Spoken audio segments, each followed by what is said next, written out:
श्रीमद्भागवते महापुराणे द्वितीयस्कन्धे अथ नवमोऽध्यायः। श्रीशुक उवाच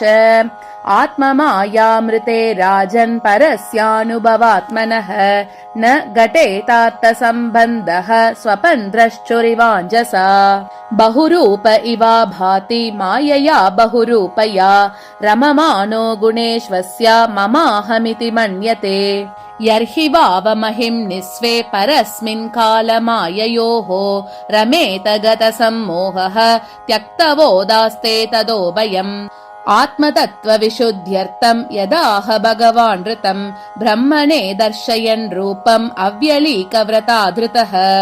स आदिदेवो जगतां परो गुरुः स्वधिष्ण्यमास्ताय सिसृक्षयैक्षत ताम्नाद्य गच्छत् दृशमत्र सम्मताम् प्रपञ्च निर्माण विदिर्यया भवेत् सचिन्तयन् द्वयक्षरमेकदाम्बसि उपाशृणोद्विर्गतितं वचो विभुः स्पर्शेषु यच्छोडशमेकविंशम् निष्किञ्चनानां नृपयद्धनं विदुः निशम्य तद्वक्तृदिदृक्षया दिशो विलोक्य तत्रान्यदवश्यमानः स्वधिष्ण्यमास्ताय विमृश्य तद्हितम् तपस्युपादिश्च इवाददे मनः दिव्यं सहस्राब्धममोघदर्शनो जितानिलात्मा विजितो भयेन्द्रियः अतप्यतस्मा किल लोकतापनम् तपस्तपीयां स्तपतां समाहितः तस्मै स्वलोकम् भगवान् सभाजितः सन्दर्शयामास परम् न यत्परम् व्यपेद संक्लेश विमोह साध्वसम् स्वदृश्चवद्भिर्विबुधैरभिश्च्युतम् प्रवर्तते यत्र रजस्तमस्तयोः सत्त्वं च मिश्रम् न च कालविक्रमः न यत्र माया किमुता परे हरेः अनुव्रता यत्र सुरासुरार्चिताः श्यामावदाता शतपत्रलोचनाः पिशङ्गवस्त्रा सुरुचः सुपेशसः सर्वे चतुर्बाहव उन्मिषन्मणि प्रवेकनिष्कावरणासुवर्चसः प्रवालवैडूर्यमृणालवर्चसः परिस्फुरत्कुण्डलमौलिमालिनः ब्राजिष्णुभिर्यः परितो विराजते लसद्विमानावलिभिर्महात्मनाम् विद्योतमानः प्रमदोत्तमाद्युभिः सविद्युदभ्रावलिभिर्यदानभः श्रीर्यत्र रूपिण्युरुगाय पादयोः करोति मानम् बहुधा विभूतिभिः प्रेङ्गम् श्रिताया कुसुमाकरानुगैः विगीयमाना प्रियकर्म गायति ददर्श तत्रा किल सात्वताम् पतिम् श्रियः पतिम् यज्ञपतिम् जगत्पतिम् सुनन्दनन्द प्रबलार्हणादिभिः स्वपार्षदमुख्यै परिसेवितम् विभुम् प्रीत्यप्रसादाभिमुखम् दृगासवम् प्रसन्नहासारुणलोचनाननम् किरीटिनम् कुण्डलिनम् चतुर्भुजम् पीताम्बरम् वक्षसि लक्षितम् श्रिया अद्यर्हणीयासनमास्थितम् परम् वृतम् चतुष्षोडश पञ्चशक्तिभिः युक्तम् भगैस्वैरितरत्र चाद्रुवैः स्वयेव धामन् रममानमीश्वरम् तद्दर्शनाह्लाद परिप्लुतान्तरो हृष्यत्तनुः प्रेम पराश्रुलोचनः न नाम पादाम्बुजमस्य विश्वसृक् यत्पारमहंस्येन पदाधिगम्यते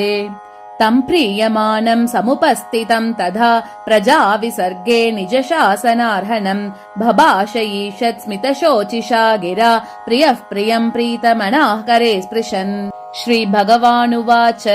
त्वयाहम् तोषितः सम्यग् वेदगर्भसिसृक्षया चिरम् भृतेन तपसा दुस्तोषः कूटयोगिनाम् वरम् वरय भद्रम् ते वरेशम् माभिवाञ्छितम् ब्रह्मन् श्रेय परिश्रामः पुंसो मद्धर्शनावधिः मनीषितानुभावोऽयम् मम लोकावलोकनम् यदुपश्रुत्य रहसि चकर्थ परमम् तपः प्रत्यादिष्टम् मया तत्र त्वयि कर्म विमोहिते तपो मे हृदयम् साक्षात् आत्माहम् तपसो नग सृजामि तपसैवेदम् ग्रसामि तपसा पुनः बिभर्मि तपसा विश्वम् वीर्यम् मे दुश्चरम् तपः ब्रह्मोवाच भगवन् सर्वभूतानाम् अध्यक्षोऽवस्थितो गुहाम् वेदह्य प्रतिरुद्धेन प्रज्ञानेन चिकीर्षितम् तथापि नाथमानस्य नाथनाथयणाथितम् परावरे यथा रूपे जानीयाम् ते त्वरूपिणः यथात्ममायायोगेन नानाशक्त्युपबृंहितम् विलुम्फन् विसृजन् गृह्णन् बिभ्रदात्मानमात्मना क्रीडस्य मोघसङ्कल्प ऊर्णनाभिर्यतोर्नुते तथा तद्विषयाम् देहि मनीषाम् मयि माधव भगवच्चिक्षितमहम् करवाणीह्यतन्द्रितः नेहमानः प्रजासर्गम् बध्येयम् यदनुग्रहात् यावत् सकासक्युरिवेशते कृतः प्रजाविसर्गे विभजामि भोजनम् अविक्लवस्ते परिकर्मणि स्थितो मामे समुन्नतदमदोजमानिनः। श्रीभगवानुवाच ज्ञानम् परमगुह्यम् मे यद्विज्ञानसमन्वितम् सरहस्यम् तदङ्गम् च गृहाणगतितम् मया यावानहम् यथा भावो यद्रूपगुणकर्मकः तथैव तत्त्वविज्ञानम् अस्तु ते मदनुग्रहात् अहमेवासमेवाग्रे नान्यद्यत् सदसत्परम् पश्चादहम् यदेतच्च यो वशिष्येत सोऽस्म्यहम् ऋतेर्तम् यत् प्रतीयेत न प्रतीयेत चात्मनि तद्विद्यादात्मनो मायाम् यथा भासो यथा तमः यथा महान्ति भूतानि भूतेषु चावचेष्वनु प्रविष्टान्यप्रविष्टानि तथा तेषु न तेष्वहम् एतावदेव जिज्ञास्यम् तत्त्वजिज्ञासुनात्मनः अन्वयव्यतिरेकाभ्याम् यत्स्यात् सर्वत्र सर्वदा एतन्मतम् समातिश्च परमेण समाधिना भवान् कल्पविकल्पेषु न विमुह्यति कर्हिचित्। श्रीशुक उवाच सम्प्रदिश्यैवमजनो जनानाम् परमेष्टिनम् पश्यतस्तस्य तद्रूपम् आत्मनोऽन्यरुणत् हरिः अन्तर्हितेन्द्रियार्थाय हरये विहिताञ्जलिः सर्वभूतमयो विश्वम् ससर्जेतम् स पूर्ववत्